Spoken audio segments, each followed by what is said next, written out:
गलतियों बाब नंबर 1। ये खत पौलुस रसूल की तरफ से है। मुझे न किसी गिरवे ने मुकर्रर किया, न किसी शख्स ने, बल्कि ईसा मसीह और खुदा बाप ने, जिसने उसे मुर्दों में से जिंदा कर दिया। तमाम भाई भी जो मेरे साथ हैं गलतिया की जमातों को सलाम कहते हैं। खुदा हमारा बाप और खुदावंद ईसा मसीह आपको फजल और सलामती अता करे। मसीह वही है जिसने अपने आप को हमारे गुनाहों की खातिर कुर्बान कर दिया और यूं हमें इस मौजूदा शरीर जहान से बचा लिया है, क्योंकि ये खुदा हमारे बाप की मर्जी थी। उसी का जलाल अब तक होता रहे, आमीन। एक ही खुशखबरी। मैं हैरान हूं आप इतनी जल्दी से उसे तर्क कर रहे हैं जिसने मसीह के फजल से आपको बुलाया, और अब आप एक फर्क किस्म की खुशखबरी के पीछे लग गए हैं। असल में यह खुदा की खुशखबरी है नहीं, बस कुछ लोग आपको उलझन में डालकर मसीह की खुशखबरी में तब्दीली लाना चाहते हैं।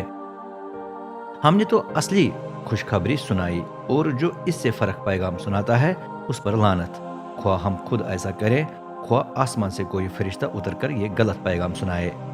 हम ये पहले बयान कर चुके हैं और अब मैं दोबारा कहता हूँ कि अगर कोई आपको ऐसी खुशखबरी सुनाए जो उससे फर्क है जिसे आपने कबूल किया है, तो उस पर लानत। क्या मैं इसमें यह कोशिश कर रहा हूं कि लोग मुझे कबूल करें? हरगिज नहीं। मैं चाहता हूं कि खुदा मुझे कबूल करे। क्या मेरी कोशिश यह है कि मैं लोगों को पसंद आऊं? अगर मैं अब तक ऐसा करता तो मसीह का खादिम न होता। पौलुस किस तरह रसूल बन गया? भाइयों, मैं चाहता हूं कि आप जान लें कि जो खुशखबरी मैंने सुनाई वो इंसान की तरफ से नहीं है। न मुझे ये पैगाम किसी इंसान से मिला, न ये मुझे किसी ने सिखाया है, बल्कि ईसा मसीह ने खुद मुझ पर ये पैगाम जाहिर किया। आपने तो खुद सुन लिया है कि मैं उस वक्त किस तरह जिंदगी गुजारता था जब यहूदी मजहब का पैरोकार था।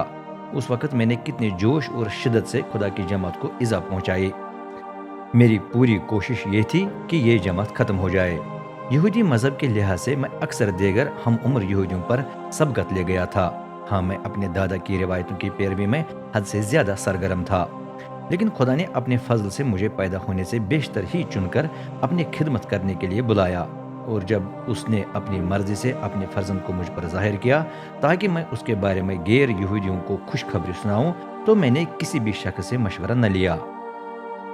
उस वक्त मैं यरूशलेम भी न गया ताकि उनसे मिलूं जो मुझसे पहले रसूल थे, बल्कि मैं सीधा अरब चला गया और बाद में दिमश्क वापस आया। इसके 3 साल बाद ही मैं पतरस से शनासा होने के लिए यरूशलेम गया। वहां मैं 15 दिन उसके साथ रहा। इसके अलावा मैंने सिर्फ खुदावंद के भाई याकूब को देखा, किसी और रसूल को नहीं।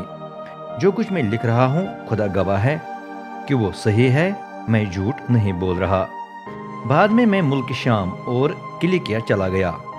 उस वक्त सोबा यहूदिया में मसीह की जमातें मुझे नहीं जानती थी।